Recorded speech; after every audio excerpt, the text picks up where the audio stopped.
Pag-usapan natin yung dalawang paraan para makapag-set up ng time-based password o yung makakuha ng one-time PIN. Merong isa na pwedeng naka-login ka or kung hindi ka makapag-login dahil nawawala na yung phone number or yung SIM na nakalink sa SSS records mo, ano yung dapat gawin? Pag-usapan natin. By the way, kung first time mo sa channel na to and gusto mo pa ng mga online tutorial videos katulad nito, please click the subscribe button.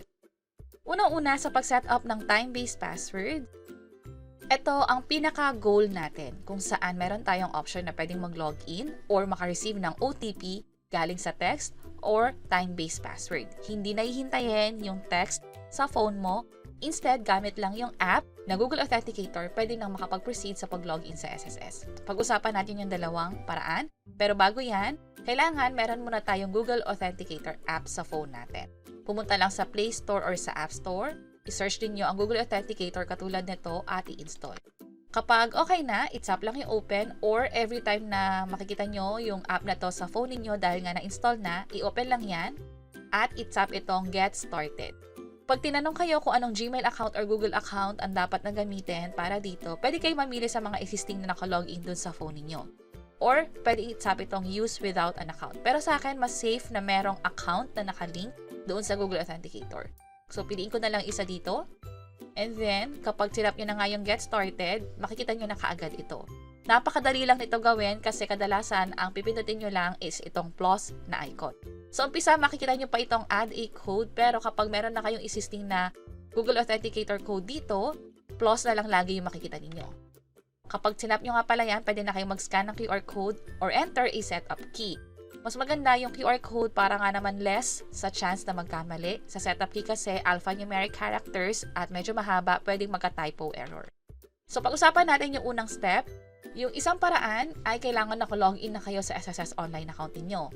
Ito yung account ko sa SSS kung saan pwede ko na ma-access yung mga menu or yung mga features na meron katulad ng loans benefits. Pero dito merong profile at merong setup time-based password. 4 na steps sa pagdadaanan. Ito yung account verification kung saan i-enter nyo yung password. Hindi na kailangan i-enter yung user ID kasi nga naka-login na sa SSS. And then, ito yung QR code kung saan i-scan na to gamit yung Google Authenticator app. By the way, kung ang gamit niyo ay cellphone na naka-install nga doon yung Google Authenticator, dapat yung SSS account ninyo na generate itong QR code ay nasa kabilang device. Kasi nga, kailangan i-scan to another device para makapag-proceed sa mga succeeding steps. So, mag-scroll down lang sa bandang baba.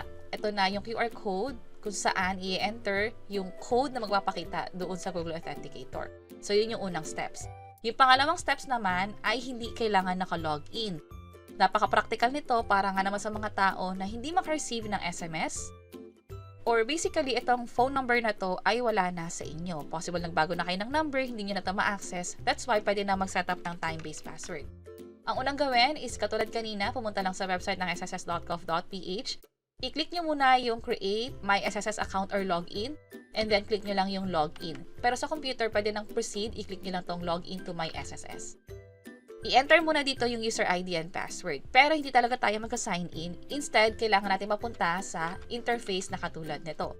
Ang pinakagagawin natin ay hindi get PIN. Instead, ito sa baba, may option dito na i-update yung record natin sa SSS branch. Pero hassle yun, kailangan pumunta doon personally. Ito yung gagawin natin. Set up TOTP. So, i-click natin to. At magiging familiar na yung mga steps dito. Ito rin yung pinagdaanan kanina o yung diniscuss natin habang naka-login. Ang kaibahan lang, since hindi nga tayo naka-login ngayon, kailangan i-enter yung user ID and password katulad nito. And yung QR code mag-a-appear na ulit dito. Scroll down lang para makita mismo yung QR code na ito. By the way, ang suggestion ko is itago nyo tong picture na to para just in case na magbago kayo ng device or i-access nyo sa ibang Google Authenticator yung code na to, pwede. Napaka-practical din, lalo kung biglang nawala pala yung record niyo sa phone, halimbawa na reset, nawala lahat ng apps, at least meron pa kayong backup nito. Siguraduhin lang na kayo lang yung nakaka-access or nakatago ng maigi. Click natin tong next. And then, dun nga sa Google Authenticator phone, i-click lang tong plus. And then, scan a QR code. At i-scan na tong code na nakikita natin. Kung mapasin nyo sa kabilang device, in-scan natin yung QR code at nag-appear na yung code dito na siyang i-enter natin doon sa steps ng SSS. Authenticator app, i-enter yung PIN. By the way, meron lang tayong 5 attempts dito. Mag-ingat or else malalock yung account. Halimbawa, nagkamali tayo, magkakaroon ng error na invalid one-time PIN.